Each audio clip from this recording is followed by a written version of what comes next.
وظائف کے لیے وظائف الصالحین آفیشیل کو سبسکرائب کریں۔ وظائف الصالحین آفیشیل۔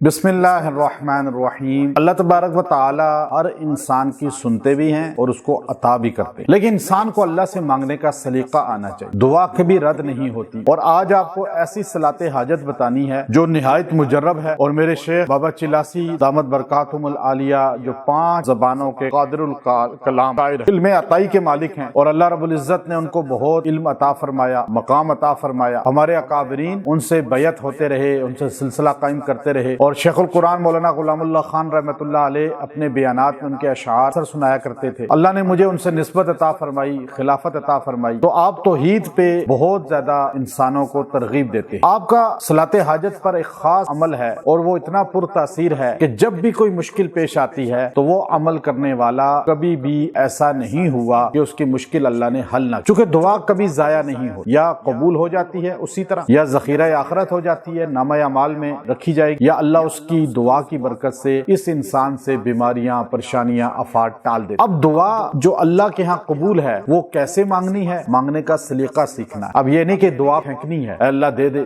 اللہ کوئی ہمارا مقروض تو نہیں ہے کہ اللہ ہمیں لازمی دے۔ اللہ سے لجاجت سے مانگنا ہے، اللہ سے ایسے مانگنا ہے جیسے فقیر مانگتا ہے، آپ کے دروازے پہ آ جاتا ہے، لپٹ جاتا ہے، حلیہ بناتا ہے، شکل بناتا ہے، پھر عاجزی اختیار کرتا ہے تو آپ اسے آخر کچھ نہ کچھ دے دے۔ اللہ سے ایسے مانگے، لجاجت، شکل بھی بنائیں، حلیہ بھی بنائیں، پھر یا اللہ تو ہی دینے والا ہے۔ اب یہ آپ 2 صلاۃ حاجت کا طریقہ رکعات کا بتا رہا ہوں، آپ اس کو کبھی بھی آزما کر دیکھیں، آپ کی پریشانی مشکل لمحوں میں اللہ حل کرے۔ وہ مجرب عمل کیا ہے؟ 2 رکعت صلاۃ حاجت پڑھیں۔ پہلی رکعت میں 3 مرتبہ آیت الکرسی پڑھنی ہے، دوسری رکعت میں قل هو اللہ احد 3 بار پڑھنی ہے۔ اب یہ سورہ فاتحہ کے بعد دونوں چیزیں پڑھنی ہیں، سلام پھیریں، اس کے بعد یہ آیت کریمہ جو قرآن حکیم کی ہے، الیس اللہ بکاف عبدہ، اس آیت کریمہ کو آپ نے 111 بار پڑھنا ہے اور دعا کرنی۔ یہ عمل کر کے دیکھیں، ہر مشکل، ہر پریشانی انشاءاللہ آپ کی ختم ہو جائے گی۔ اللہ آپ کو سرخرو کرے گا اور آپ کو استقامت دے گا اور ایک قوت عطا فرمائے گا۔ وآخر دعوانا ان الحمد للہ رب العالمین۔